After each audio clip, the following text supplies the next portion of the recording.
సోదరులారా, పోరాడితే పోయేదేమీ లేదు, పోరాడితే పోయేదేమీ లేదు. ఊరు తిరగాలి,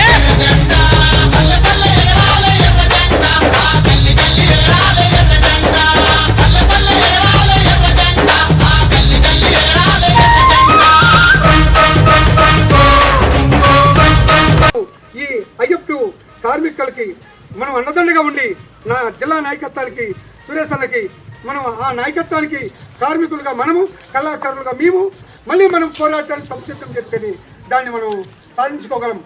మరి ఇలాంటిది సాధించుకునేకి అన్నలు అక్కలు చెల్లెళ్ళు తమ్ముళ్ళు పెద్దవాళ్ళు అందరూ కూడా చేయి కలిపి ఈ జెండానైతే ఎంత బాగా అభివృద్ధి చేసుకున్నారో మన పోరాటాన్ని కూడా ఈ అయ్యప్పకి ఎప్పుడు మద్దతు ఇస్తారని కోరుకుంటూ నాకు ఇచ్చిన ఈ అవకాశము అన్నలకి అందరికి కూడా ధన్యవాదాలు చెప్తూ సెలవు తీసుకుంటున్నాను.